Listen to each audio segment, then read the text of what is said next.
Definition है जी, a relation schema is a outline model for database design that shows how data is structured in tables and how those tables related to each other.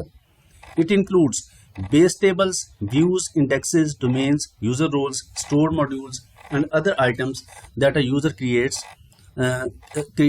to meet the data needs of an enterprise or set of applications.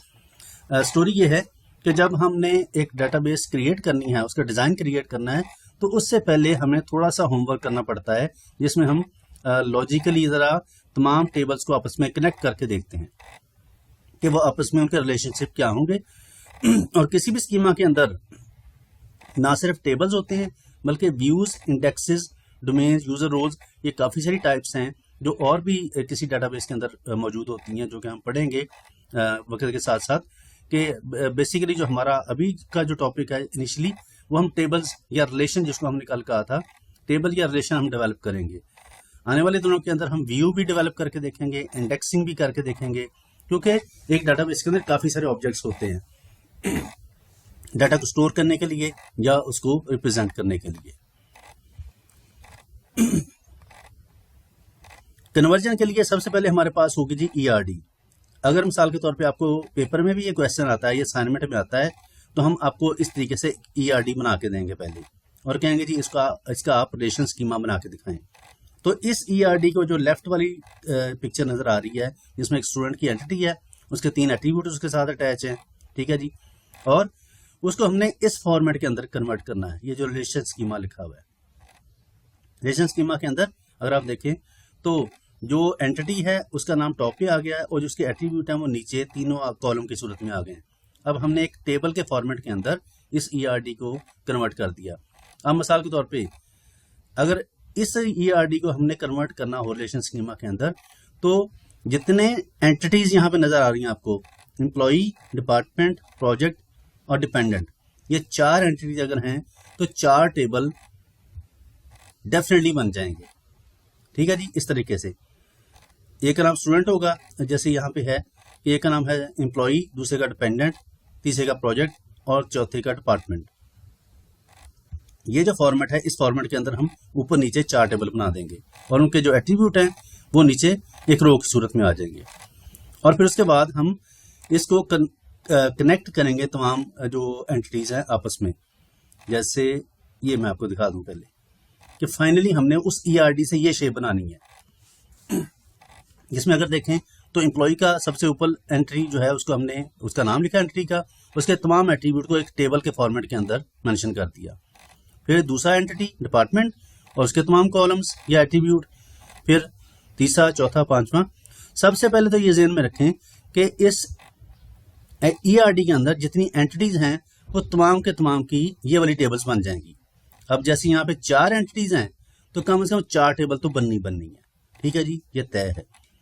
दूसरी बात ये कि अगर आप देखें तो इस ERD, इस रिलेशन स्कीमा के अंदर कुछ और टेबल्स भी आ गई हैं जो कि इधर एंटिटीज मौजूद नहीं है पिछली ईआरडी के अंदर। वो कहाँ से आती हैं? वो ये जो रिलेशनशिप है, इनको भी हम कन्वर्ट कर देंगे उसी टेबल के अंदर। मिसाल के तौर पे आप ये अज्यूम करें कि हमारे पास लाइब्रेरी मैनेजमेंट सिस्टम है, और इसके अंदर हमारे पास एक स्टूडेंट की एंटिटी है और दूसरी बुक की है, ठीक है जी। स्टूडेंट जो है वो, उसका अगर हम रिलेशनशिप बनाना चाहें स्टूडेंट और बुक की एंटिटी का, तो स्टूडेंट इशूज अ बुक, इस तरह उसका रिलेशनशिप बनेगा। तो जो डायमंड शेप है उसके अंदर हम लिखेंगे issues, student issues a book, इस तरह रिलेशनशिप बन जाएगा। अब स्टूडेंट का भी एक टेबल बन जाएगा, एंटिटी बन जाएगी, और बुक की भी बन जाएगी। स्टूडेंट के अंदर ऑब्वियसली उसकी पर्सनल इन्फॉर्मेशन आ जाएगी, और जो बुक मिसाल के तौर पे राइट पे हम बनाएंगे, बुक की जितनी भी पर्सनल इन्फॉर्मेशन है कि बुक आईडी है, बुक टाइटल है, पब्लिकेशन ईयर है उसका ऑथर है, उसका एडिशन है कौन सा है, तो इस तरीके से, ये उसकी प्राइस है, इस तरह के डिफरेंट उसके एट्रीब्यूट उसके साथ अटैच हो जाएंगे। स्टूडेंट भी आ गया, बुक भी आ गई। अब असल काम जो है ना, वो असल लॉजिक जो सॉफ्टवेयर के अंदर डेवलप होती है, वो इस रिलेशनशिप के लिए होती है। इसके लिए तो सिंपली हम टेबल बना देंगे, स्टूडेंट का भी और बुक का भी। लेकिन जो लॉजिक डेवलप होती है ना, असल में जो सॉफ्टवेयर एक डेवलपर की या प्रोग्रामर का जो असल एफर्ट होती है, वो इस रिलेशनशिप को इम्प्लीमेंट करने में होती है। जब वो उस बुक को इशू करेगा, ठीक है, इशू करने के लिए प्रॉपर उसको लॉजिक डिफाइन करनी पड़ती है, और एक तीसरा टेबल बनाना पड़ता है जिसमें इश्यूएंस का डाटा सारा आता है। मिसाल के तौर पे एक स्टूडेंट ने जब बुक इशू करवानी है तो बुक इशू करवाने के लिए उसका कुछ ना कुछ डाटा हमें सेव करना पड़ता है।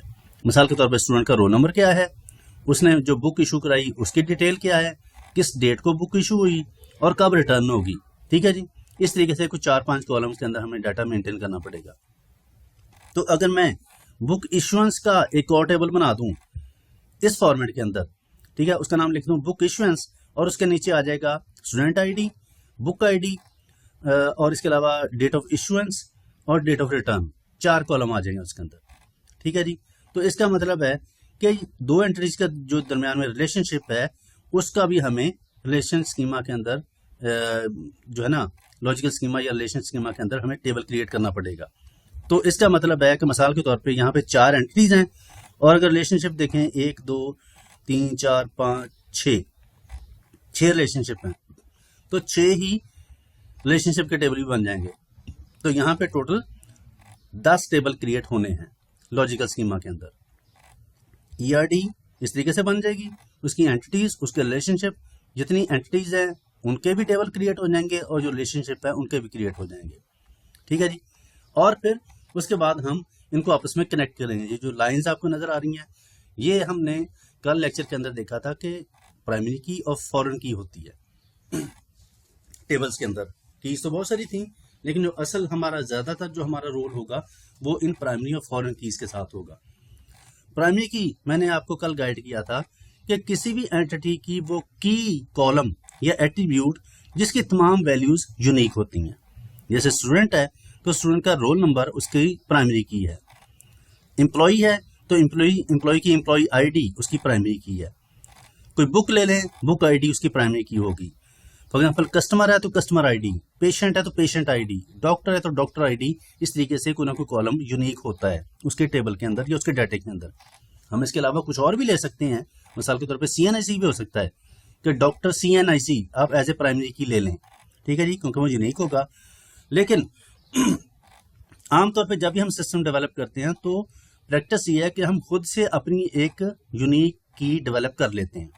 मिसाल के तौर पे जब आपका एडमिशन हुआ तो आपके पास सीएनआईसी मौजूद था, लेकिन उसके बावजूद, और सीएनआईसी ऑब्वियसली हर स्टूडेंट का सेपरेट होता है, यूनिक होता है, लेकिन उसके बावजूद जो सिस्टम है उन्होंने आपके सीएनआईसी को या आपके पासपोर्ट नंबर को एज ए प्राइमरी की नहीं लिया, उन्होंने खुद से एक नई की जनरेट कर ली जो कि आपका रोल नंबर है। ठीक है जी, क्योंकि वो उनके फॉर्मेट के मुताबिक होगी और कल को कोई प्रॉब्लम नहीं आएगी।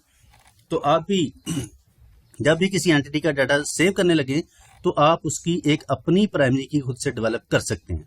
ठीक है, ये प्रैक्टिस है आईटी इंडस्ट्री के अंदर, लेकिन कंपल्शन नहीं है। अगर आप श्योर हैं कि मिसाल के तौर पे किसी भी एंटिटी का कोई एक कॉलम या एट्रीब्यूट ऐसा है जिसकी वैल्यू यूनिक है, तो आप उसको प्राइमरी की बना सकते हैं। जैसे मिसाल के तौर पे ये एम्प्लॉय का टेबल है, तो एम्प्लॉय के टेबल के अंदर SSN उसको अंडरलाइन किया गया है, ये इस एंटिटी का ये प्राइमरी की है। ये डिपार्टमेंट है तो डी नंबर या डिपार्टमेंट नंबर उसकी प्राइमरी की है। हर किसी भी टेबल के अंदर देखें या हर एंट्री के साथ, तो उसका जैसे प्रोजेक्ट है तो प्रोजेक्ट नंबर या पी नंबर उसकी प्राइमरी की है। ठीक हो गया, इस तरीके से आप कोई भी प्राइमरी की बना सकते हैं। अच्छा, ये जो ईआरडी जब हम बनाते हैं तो ईआरडी के अंदर भी अगर मैं इसको जूम करके दिखाऊं,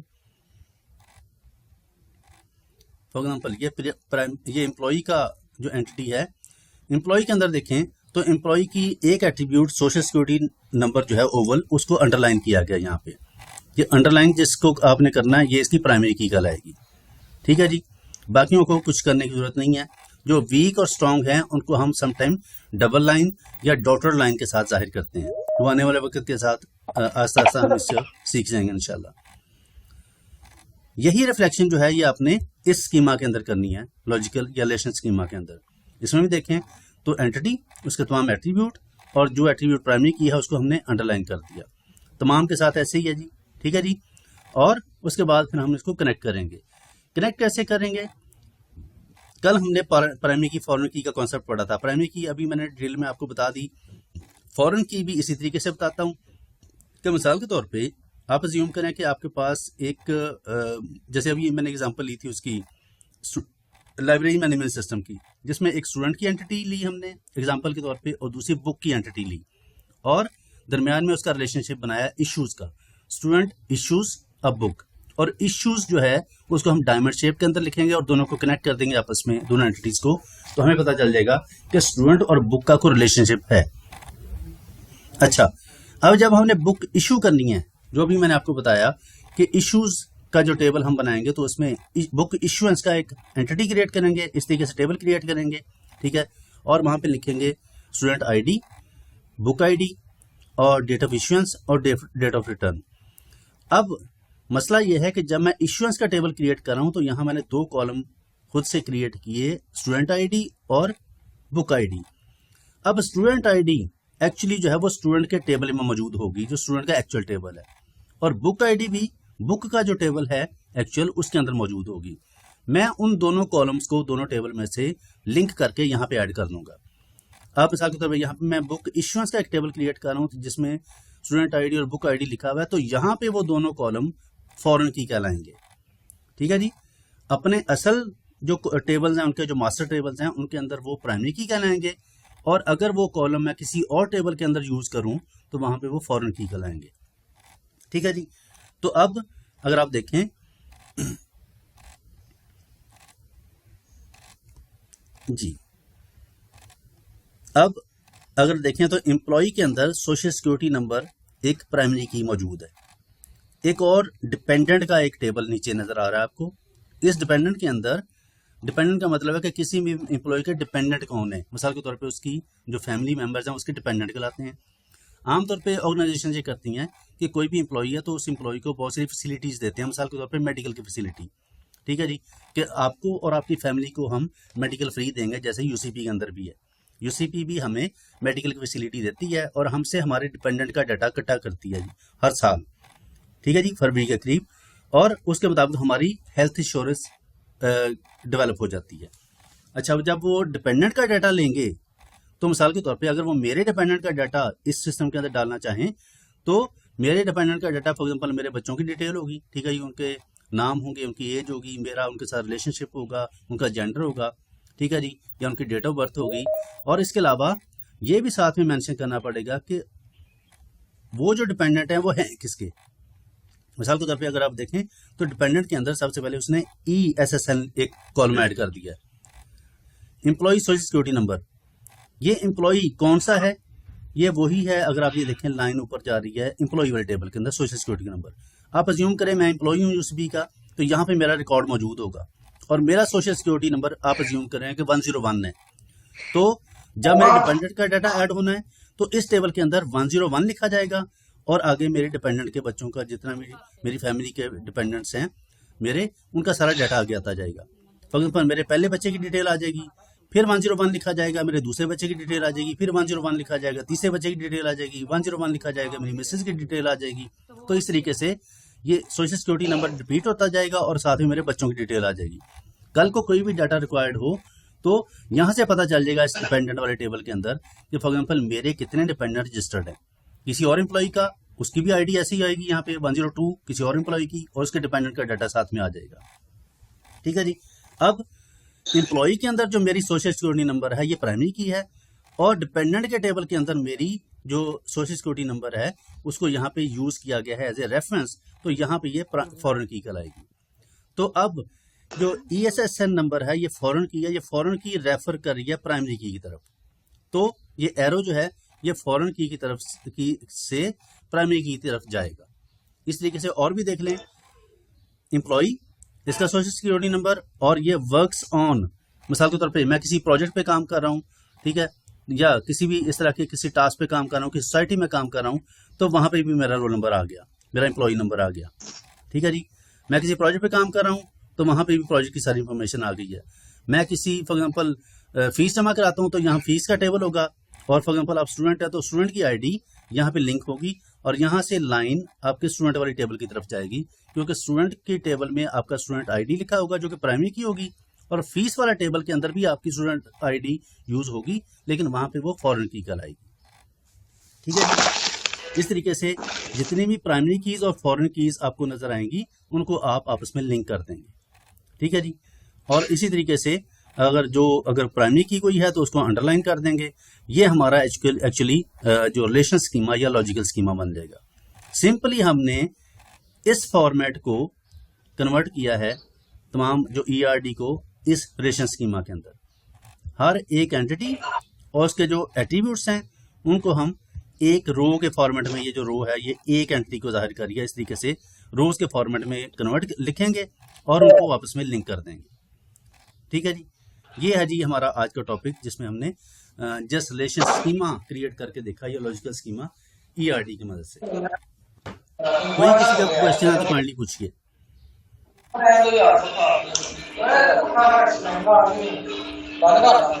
प्लीज माइक बंद कर दें।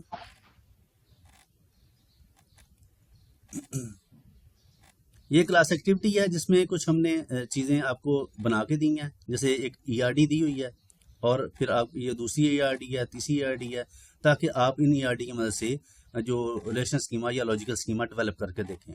जैसे अभी हमने इस ईआरडी को कन्वर्ट किया, ये ईआरडी एग्जांपल के तौर पे दी हुई है स्लाइड नंबर 31 में, और इसका रिलेशन स्कीमा 32 पे दिया गया, जिसको मैंने गाइड करने की कोशिश की कि ये कैसे डेवलप होगा।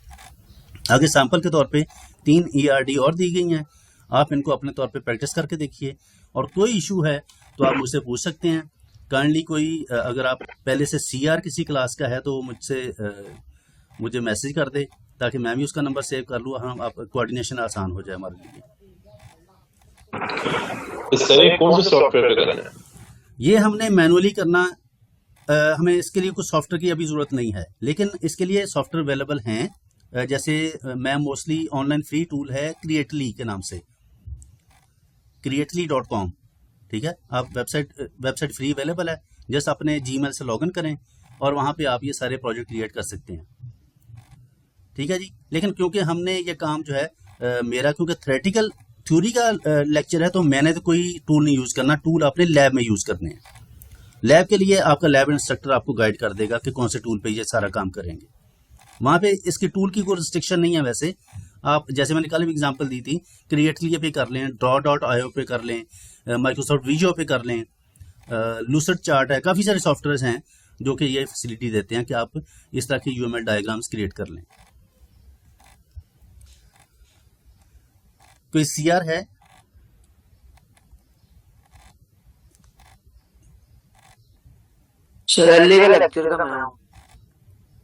अच्छा, आप हैं, आप फिर काइंडली ऐसा करें, एक सर मैंने सर आपको। अच्छा, चलें मैं देखता हूँ। आप अगर जो पहले कुछ सीआर रह चुका है वो ज़्यादा सूटेबल होगा हमारे लिए। जी सर, मैं पिछले सेमेस्टर में था। I am interested. क्या नाम है जी आपका? हसन सलीम। जी ठीक है जी हसन, आप काइंडली फिर मुझे चलिए मैं आपको मेल करता हूँ आपका। चलिए मेरे पास होगा डाटा आपका, मैं चेक कर लेता हूँ। आपके रोल नंबर के साथ मैं आपको मेल करता हूँ, उसमें मेरा नंबर आ जाएगा, तो आप काइंडली मुझे व्हाट्सएप कर दीजिएगा। Okay sir. और अगर आपको दूसरे सेक्शंस का अगर आइडिया है किसी का, जैसे मेरे पास D4, D7 और D8 हैं, तो 7-8 का भी अगर कोई आपका सीआर का आइडिया है तो उसका भी मुझे बताइएगा कि वो मुझसे रब्ता कर ले। अच्छा जी, अब तक हमने ईआरडी डेवलप करनी सीख ली है और उसका रिलेशन स्कीमा या लॉजिकल स्कीमा डेवलप करना सीख लिया है। इस सिलसिले में अगर आपको कोई भी क्वेश्चन है, कोई भी इशू है, तो मैं मौजूद हूँ, आप पूछिए और काइंडली क्वेश्चन किया करें। मैं क्वेश्चन करने वाले प्रोसेस को इनकरेज करता हूँ और मुझे वो स्टूडेंट अच्छे लगते हैं जो क्वेश्चन करते हैं। बिल्कुल खामोश रहने का मतलब है कि सबको समझ आ रही है। सर वो ऊपर 4 एंटिटी थी ना, तो नीचे ये लॉजिकल स्कीमा में 4-6 हो गई हैं। ये देखिए, employee, department, date location, project, work on, dependent. जी बिल्कुल, ये क्या सर? जी मैंने अभी आपको गाइड किया था कि एक्चुअली एक तो जब आपने इस ईआरडी को लॉजिकल स्कीमा के अंदर कन्वर्ट करना है, यानी कि ये वाली जो टेबल फॉर्मेट है इसके अंदर कन्वर्ट करना है, तो पहले तो जितनी भी एंटिटीज हैं वो तमाम की तमाम कन्वर्ट हो जाएंगी। मिसाल के तौर पे यहाँ पे एम्प्लॉई, डिपार्टमेंट, प्रोजेक्ट और डिपेंडेंट, ये 4 एंटिटीज हैं यहाँ पे, ये जो रेक्टेंगल के अंदर नजर आ रही हैं, इनके 4 के एज इट इज टेबल बन जाएंगे। ठीक है जी, पहली बात तो ये एम्प्लॉई, डिपार्टमेंट, प्रोजेक्ट और डिपेंडेंट, ये चारों आपको नजर आ रहे हैं यहाँ पे। ठीक है जी, एक तो ये कन्वर्ट हो गए। फिर मैंने कहा था कि जो आपके ये जो रिलेशनशिप्स हैं दरमियान में, इनके भी टेबल क्रिएट होने हैं। ठीक है, इनको भी आपने कन्वर्ट करना है, क्योंकि असल आपके सॉफ्टवेयर के अंदर जो असल लॉजिक होती है ना, जो आपका कोड जो या जो डेवलपर एक लॉजिक डेवलप करता है, वो असल उसकी एफर्ट इस काम पे लगती है। मिसाल के तौर पे एक एम्प्लॉई एक किसी डिपार्टमेंट के लिए काम करता है, तो जब एम्प्लॉई किसी डिपार्टमेंट को असाइन होगा तो ये असाइनमेंट का यहाँ पे टेबल बनेगा। जैसे मैंने बुक और स्टूडेंट की एग्जांपल दी है कि एक स्टूडेंट बुक इशू करवा लेता है, तो इशू करवाने का जो काम है वो उसको खुद से बनाना पड़ता है। स्टूडेंट का टेबल भी बना होगा, बुक का भी बनाया होगा, उसमें उसको कोई खास एफर्ट करने की जरूरत नहीं पड़नी। लेकिन ये जो दरमियान वाला रिलेशनशिप है ना, इसका भी टेबल डेवलप होगा, और इसके टेबल डेवलप करने के लिए उसको एफर्ट करनी पड़ती है, यानी कि लॉजिक या कोड लिखना पड़ता है। ठीक है जी, और उस कोड के तहत वो क्या करता है, कुछ डाटा स्टूडेंट का लेगा, कुछ एट्रीब्यूट और कुछ बुक के लेगा, और कुछ जो है वो यहाँ पे डेवलप करेगा। जिसकी एग्जांपल मैंने आपको दी, तो मिसाल के तौर पे अगर यहाँ पे स्टूडेंट का टेबल हो और स्टूडेंट की आईडी, रोल नंबर, नेम, उसका पर्सनल इन्फॉर्मेशन सारी यहाँ पे होगी। दूसरा टेबल हो मिसाल के तौर पे बुक का, यहाँ पे लिखा होगा बुक, और बुक की बुक आईडी, बुक का टाइटल, उसकी प्राइस, उसका ऑथर, उसका जो है एडिशन, वो सारी उसके एट्रीब्यूट यहाँ पे मेंशन होंगे। तीसरा टेबल जो है वो बुक इश्यूएंस का बनेगा। अब मिसाल के तौर पर आप अज्यूम करें कि लाइब्रेरी मैनेजमेंट सिस्टम है, उसमें दो एंटिटीज हैं, एक स्टूडेंट और दूसरी बुक।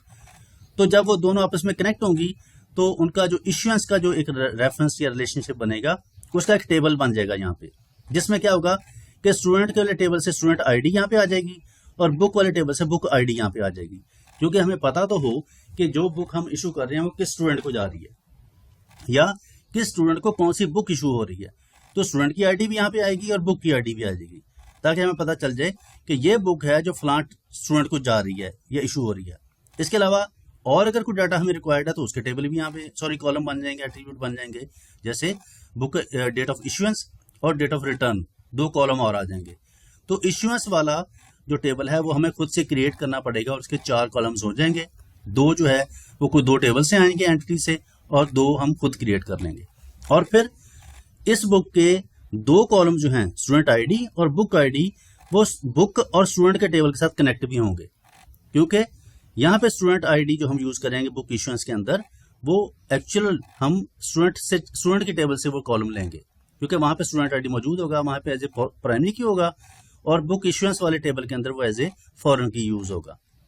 इसी तरीके से बुक आईडी यहाँ पे एज ए फॉरेन की यूज होगी, और अगर बुक का टेबल ऊपर मौजूद है तो वहां पे जो बुक आईडी है वो प्राइमरी की कहलाएगी।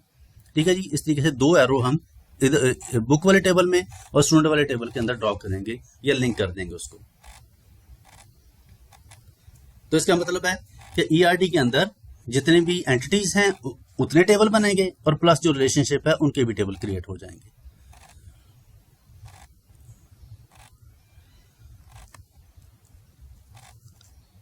और जी कोई क्वेश्चन? क्योंकि ये हमारा सबसे बेसिक टॉपिक है, जो एंटिटीज का और जो एट्रीब्यूट का जो है ना लॉजिक या उसकी अंडरस्टैंडिंग, वो ज़रूरी है। वो अगर आपके कॉन्सेप्ट क्लियर नहीं है तो आगे हमने मोस्टली काम इसी को लेके चलना है, तो फिर आगे आपके कॉन्सेप्ट जो हैं वो फिर वीक हो जाएंगे या रह जाएंगे, वहाँ पे समझ नहीं आएगी आप लोगों को। इसलिए हमारे पास टाइम है, आप जितना चाहें बार बार पूछें, नहीं समझ आती, फॉर एग्जाम्पल मैंने अभी आपको गाइड करने की कोशिश की है, ठीक है। अगर आपको खुदा ना खासा समझ नहीं आई तो आप बिल्कुल नहीं, आपने शर्माना नहीं है, फौरन क्वेश्चन दोबारा कर दें, जी अभी भी समझ नहीं आई, दोबारा फिर बताएं, मैं फिर आपको बताऊंगा। ठीक है, 10 दफ़ा कहेंगे, 10 दफ़ा रिपीट करेंगे हम, लेकिन कोशिश करें कि जब हम ये टॉपिक पढ़ रहे हैं तो अभी इसको समझ लें। ये ना हो कि जब नेक्स्ट टॉपिक के लिए हम नेक्स्ट लेक्चर में चले जाएं, तो मैं नेक्स्ट लेक्चर शुरू करने लगे तो फिर आप कहेंगे सर जी वो पिछले लेक्चर की समझ नहीं आई थी, फिर वो सूटेबल नहीं है। ठीक है, आज का लेक्चर अभी हम कंटेंट मौजूद हैं, मैं भी मौजूद हूँ, आप भी हैं, तो कोशिश किया करें कि जिस लेक्चर में हमको टॉपिक पढ़ रहे हैं उसमें वो कॉन्सेप्ट क्लियर करके उठें। ठीक है जी,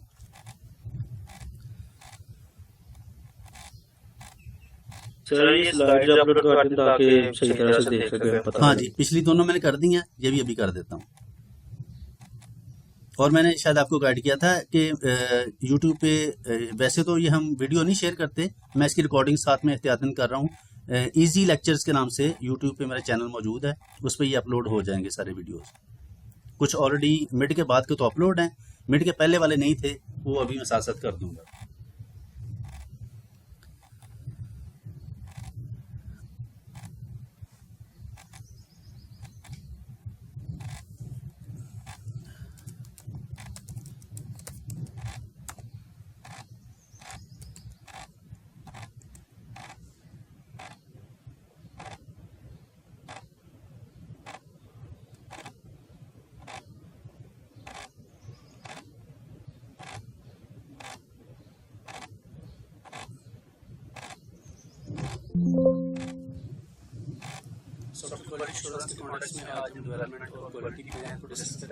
सॉरी, ये है जी चैनल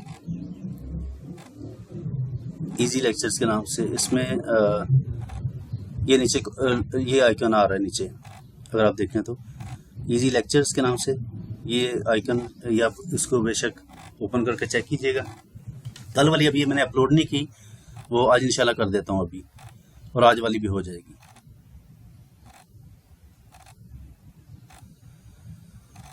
जी कोई और इशू? डेटाबेस जो है वो इम्पोर्टेंट सब्जेक्ट है आपके एससी डोमेन का या सीएस का, क्योंकि मोस्टली जो एप्लीकेशन बन रही हैं उनके बैकएंड पे डेटाबेस होती है, तो डेटाबेस का कॉन्सेप्ट बहुत ज़रूरी है। मेरी खास एक्चुअली आपसे इंटरेक्शन नहीं हो सकी। कुछ अर्सा पहले ना हम जो यूसीपी के कुछ टीचर्स का एक ग्रुप को 20 के करीब टीचर, हम ना एक सॉफ्टवेयर हाउस है यहाँ पे जोहर टाउन में, प्रोग्रामर्स फोर्स के नाम से, हम वहाँ विजिट करने गए थे। क्योंकि हमारी यूनिवर्सिटी कहती है कि आप विजिट करें और देखें कि इंडस्ट्री में कैसे काम हो रहा है, और ताकि आप बच्चों को उस तरीके से पढ़ा सकें। वहाँ हमने जो उनकी टीम लीड थी, जितने भी उनके टॉप के जो उनके सॉफ्टवेयर इंजीनियर या इस तरह की जो टीम लीड थी, उनके साथ हमने डिस्कस की, बहुत सारे इश्यूज देखा कि फॉर एग्जाम्पल अगर हमारे बच्चे आपके पास आते हैं यूनिवर्सिटी से, तो आप उनके अंदर क्या डेफिशिएंसीज आपको मिलती हैं, या आप बच्चों से क्या रिक्वायर कर रहे होते हैं, क्या एक्सपेक्ट करते हैं, ताकि बच्चों को हम उस तरीके से प्रिपेयर करें। तो हमारे काफ़ी सारी घंटों के हिसाब से हमारी मीटिंग हुई, काफ़ी लंबी चौड़ी डिस्कशन थी। तो जब हमारी डिस्कशन ख़त्म हो गई, तो उनका जो टीम लीडर था उसने कहा जी अब आपके क्वेश्चन अगर ख़त्म हो गए तो मैं खुद से अब आपको एक चीज़ बताता हूँ जो बच्चों में डेफिशिएंसी होती है और आपने वो क्वेश्चन पूछा नहीं। उसने कहा जी जैसे मिसाल के तौर पर बच्चों का प्रोग्रामिंग का कॉन्सेप्ट है ना, कोई टूल बच्चों को नहीं आता, तो इस तरह की चीज़ें जो है ना वो हल हो जाती हैं, ये कोई इशू नहीं है। कोई टूल बच्चे को नहीं आता, कोई हफ्ता 10 दिन लगा के वो बच्चा टूल सीख लेता है, टूल सीखना कोई इशू नहीं है। लेकिन बच्चों के डेटाबेस डिज़ाइन के या डेटाबेस के कॉन्सेप्ट बहुत वीक होते हैं, जिसमें बच्चे फोकस नहीं करते। मिसाल के तौर पे आप में से फॉर एग्जाम्पल अगर 40 बच्चों की क्लास है या 43 की है, तो अगर मैं पूछूंगा आपने क्या बनना है या कल को क्या करना है, तो मोस्टली बच्चे कहेंगे जी हमने डेवलपर बनना है या प्रोग्रामर बनना है। ठीक है, कोई बच्चा भी शायद ये ना कहे कि मैंने डेटाबेस डिज़ाइनर बनना है, ठीक है, या डेटाबेस एडमिनिस्ट्रेटर बनना है। हालांकि ये भी डोमेन मौजूद है। अगर आप देखें तो पाकिस्तान में मोस्टली जो इंडस्ट्री है ना, पाकिस्तान के अंदर खास तौर पे, वो मोस्टली इंडस्ट्री जो है ओरेकल पे चल रही है। ठीक है, उसके बैकएंड पे ओरेकल है। ओरेकल एक डेटाबेस मैनेजमेंट सिस्टम है, कंप्लीट ईआरपी सिस्टम इसको भी कहते हैं। ठीक है, हमारी नादरा भी जो है वो भी सारी ओरेकल पे है, वो प्योरली डेटाबेस है। तो डेटाबेस की इंप्लीमेंटेशन बहुत है यहाँ पे पाकिस्तान के अंदर। वो अलग बात है कि हमारे बच्चों को कोई गाइड नहीं करता या उनको अवेयरनेस नहीं है। आप डीबीए भी बन सकते हैं। अगर आपकी लॉजिक सही नहीं है, आपको प्रोग्रामिंग अच्छी नहीं लगती, तो आप डेटाबेस एडमिनिस्ट्रेटर बन सकते हैं। डेटाबेस एडमिनिस्ट्रेटर में ऑलरेडी उनके पास सोल्यूशन अवेलेबल होगा, बना होगा, आपने जैसे उसको मेंटेन करना है। ठीक है, तो डेटाबेस एडमिनिस्ट्रेटर जो हैं वो अच्छे खासे उनकी सैलरी है, वो एक टीम उनके अंडर होती है, एक बेहतरीन ऑफिस उनके पास होता है। तो डीबीए ट्रैक, जिसको हम डीबीए ट्रैक भी कहते हैं, तो आप डीबीए ट्रैक में भी जा सकते हैं। तो इसलिए मोस्टली जो इंडस्ट्री है वो सारी डेटाबेस उसके बैकएंड पे है। और आप में से शायद ही कोई सी ने सोचा हो कि मैं ओरेकल की तरफ जाऊंगा। जैसे ओरेकल अगर आपका इंटरेस्ट है तो ओरेकल की एक सर्टिफिकेशन होती है ओसीपी के नाम से, ओरेकल सर्टिफाइड प्रोग्रामर। वो आप ऑनलाइन सर्टिफिकेशन अगर कर लें तो आप डीबीए बन सकते हैं, डेटाबेस एडमिनिस्ट्रेटर, किसी भी कंपनी के अंदर लग सकते हैं। ठीक है जी, और ये बड़ी अच्छी डोमेन है। जैसे जितनी यहाँ पे बड़ी बड़ी इंडस्ट्री है, जैसे ये निशात ग्रुप हो गया या शरीफ ग्रुप है हमारा, या इस तरह के जितने भी यहाँ से बड़े बड़े ग्रुप्स हैं इंडस्ट्री के, ये सारे इनके बैकएंड पे ओरेकल ही चल रही है। ठीक है, इनके बैकएंड पे डेटाबेस के काम हो रहा है, और उनकी डेडिकेटेड टीम्स हैं जो कि इनकी डेटाबेसेस को, इनके डाटे को मेंटेन कर रही होती हैं। तो ये जैसे गाइडेंस के तौर पे मेरे पॉइंट में आया था कि अगर आपके प्रोग्रामिंग या ऐसा के कॉन्सेप्ट नहीं है तो कोई इशू नहीं, डेटाबेस एडमिनिस्ट्रेटर या डीबीए ट्रैक मौजूद है, इसमें भी आप आ सकते हैं बड़े आराम से। और जी कोई इशू अगर नहीं है तो फिर हम इसको ख़त्म करें क्लास को।